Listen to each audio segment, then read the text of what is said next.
मैंने जैसा कहा था वैसा ही हाँ। करना, ठीक है बेटा? ठीक है। हाँ। लो। अरे लेकिन तुम तो इन पर विश्वास नहीं करते, आज क्या हो गया? एक मुसीबत है, मुझे लग रहा है।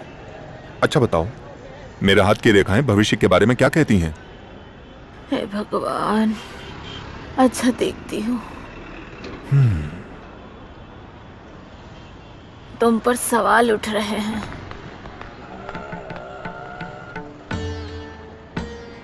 रास्ते में रुकावटें आ रही हैं, मौत से भी सामना हो सकता है। मौत से सामना? मुसीबत में हो। हाँ, वो कहीं से भी आ सकती है, संभल कर रहना बेटा। सब ठीक हो जाएगा। हे दुर्गा, बेटा अगर प्रायश्चित करोगे तो इसका हल निकल सकता है। नहीं चाहिए, मुझे अपने ऊपर पूरा भरोसा है। कल भी और आज भी किसी भी मुसीबत से बच के निकलने के लिए हमारा शरीर ही काफी है। शरीर ही सामना करेगा और हल भी निकालेगा। मैं प्रार्थना करूंगी, इतना ही कर सकती हूँ मैं।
कौन हो?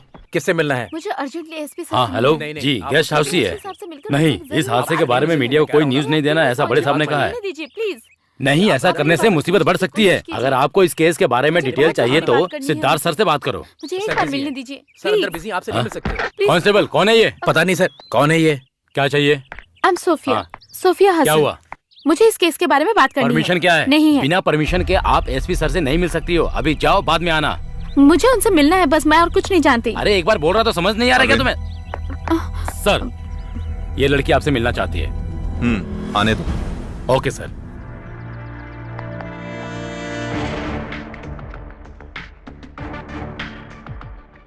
क्या बात है सोफिया, परेशान क्यों हो? राहुल कृष्णा ने कोई गलती नहीं की है सर। वो किसी का खून नहीं कर सकता। मैं उसे बचपन से जानती हूँ, हम दोनों ने साथ में पढ़ाई की है। आप मेरी बात का यकीन कीजिए।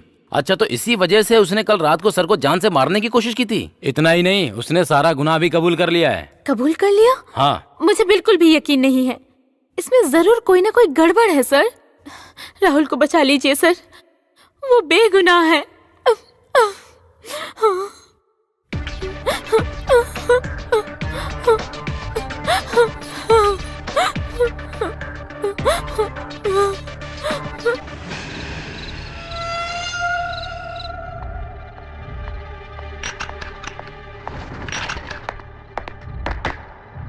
सर, आपने जैसा कहा था, राहुल जिस कॉलेज में पढ़ता था मैंने वहाँ पूछताछ कर लिया है। सोफिया हसन ने जो कुछ भी बताया वो बिल्कुल सही लगता है और कोई भी इस बात को नहीं मानता है कि राहुल कृष्णा एक किलर है। सोफिया हसन के मुताबिक इस केस में कुछ तो गड़बड़ है सर। राहुल कृष्ण ने जो कहानी बताई है और शंकर नारायण ने जो बताई है, उन दोनों कहानियों में रियल कौन सी है और कौन सी फेक है, इस बात का पता लगाना ही मेरा काम है।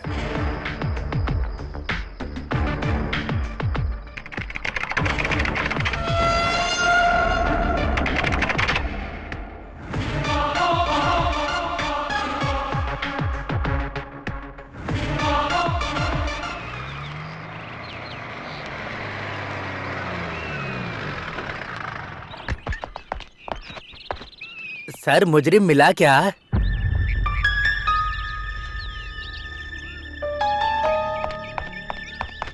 मैं कुछ नहीं जानता सर। इस केस के सारा डिटेल अपने आजी वर्गीस सर को बताने से पहले आप यहाँ आ रहे हो, ये बात उनको पता चल गई है सर। आखिरकार तुम आ ही गए एंथोनी। कोनी का किसी भी नेता से ताल्लुक नहीं है।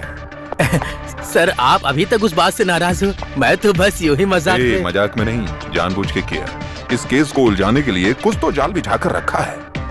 राहुल कृष्ण ने जो मर्डर किया है उसकी इन्वेस्टिगेशन मैं कर रहा हूँ, ये बात ऑफिस वाले ही जानते हैं। उस केस के बारे में ही जाने के लिए आए हो ना? बहुत दिलचस्पी ले रहे हो उस केस में तुम एंथोनी। सर बात यह है कि जानता हूँ, इंटेलिजेंस आईजी वर्गीस के जानने से पहले मैं जो बताने वाला हूँ उस कहानी में तुम तो एक बहरूपिया हो एंथोनी। कल रात जो मेरे ऊपर अटैक हुआ था उसके पीछे कौन हो सकता है ये तुम जानते हो एंथोनी? जानता हूँ सर। फिर भी मुझसे बात छुपाई, ऐसा क्यों एंथोनी? कोई बात नहीं, मैं तुम्हारी मानसिकता को अच्छी तरीके से समझता हूं। अगर तुम्हारी जगह पर मैं होता तो यही करता। तुम जा सकते हो। इस केस की सारी डिटेल मैं तुम्हें बुलाकर बताऊंगा। जाओ। चलता हूं सर।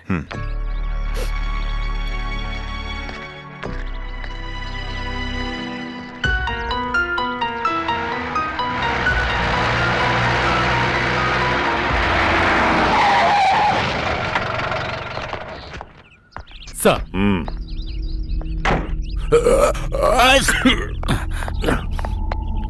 Morning sir. तुम ये सब अच्छा कर लेते हो, इस जगह के अलावा कोई और जगह पसंद नहीं आई? कितनी धूल है यहाँ पर।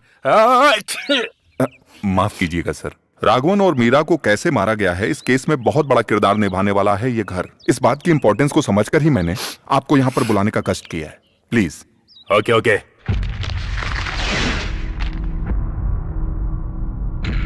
राहुल कृष्ण, ये कहानी इसी ने शुरू की थी। अनाथ आश्रम में रहने वाले इस राहुल की जिंदगी में आखिर क्या हुआ था वो सब इसमें लिखा है।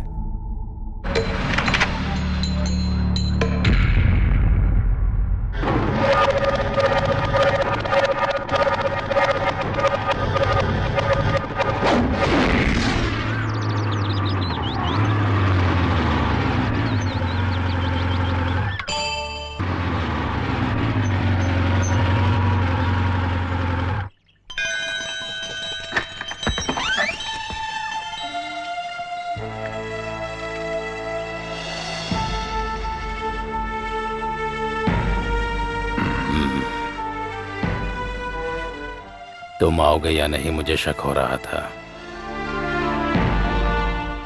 जब अपना खून बुलाए तो आने से मना नहीं कर सकते ना, है ना? आ जाओ।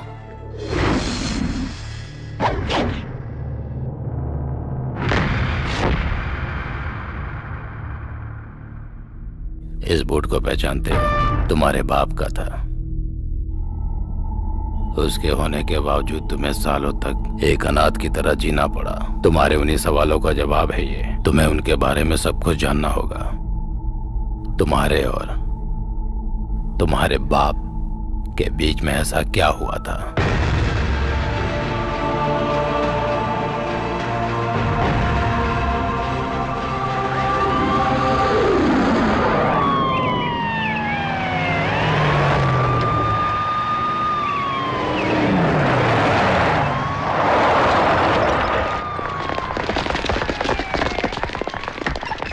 कोई है क्या घर में? पत्रकार कहाँ है? क्या बात है? किससे मिलना है? ये अखबार का ऑफिस है। यहाँ तक पहुँचने का अधिकार तुम्हें किसने दिया? अखबार का ऑफिस है, ये पता करके ही हम यहाँ हैं। अरे तुम और तुम्हारी पत्रिका। कहाँ है पत्रकार? बोलता क्यों नहीं? उसे कुछ मत करो। इस ऑफिस की जिम्मेदारी मुझ पर है। वो भी कहना है मुझसे बात करो। जो औरतें बागान में काम करती हैं, सरकार उनको बचाना चाहती है, यही ना? सही कहा ना मैंने? हाँ वही, जो बागान में काम करती है उनको बचाने के लिए और तुम लोगों का रवैया बदलने के लिए कोई तो हल निकालना होगा, तभी हमारा आंदोलन ये रुकेगा, समझे? आंदोलन? सुन लो पत्रकार, दोबारा आने का मौका मत देना। अगर मैं आया तो बहुत कठोर कार्रवाई होगी, याद रखना। तुम और तुम्हारी ये पत्रिका सब खत्म हो जाएंगे, मेरी बात याद रखना। जिसको कोई मिटा सकता है उसको कहते हैं अक्षर। उस अक्षर को हथियार बनाकर हर मुसीबत का सामना करने की हिम्मत है मुझ में। ये बात जाकर उसको बताओ जिसने तुमको भेजा है। तुम बहुत पछताओगे। हाँ। लिखना शुरू करो। हाँ। हाँ। जो औरत बागान में काम करती है उनकी गिनती धीरे धीरे लगातार बढ़ती जा रही है। इसके पीछे पुलिस का हाथ है। जानकी, दीदी रसोई में काम कर रही हैं, मैं संभाल लूंगा। हाँ ठीक है। इसलिए जो भी कोई औरत बागान में काम करती है उनकी हिफाजत के लिए कोई हल निकालने और बचाने की जिम्मेदारी हमारी सरकार की है। मैं आज इधर से जाऊंगी। तुम्हें अकेले जाने में डर तो नहीं लगेगा ना? कैसा डर? तुम एक पत्रकार की बेटी हो, इसलिए तुम्हें कभी डर नहीं लगता है। अरे मैंने ऐसा कब कहा? टाटा। टाटा।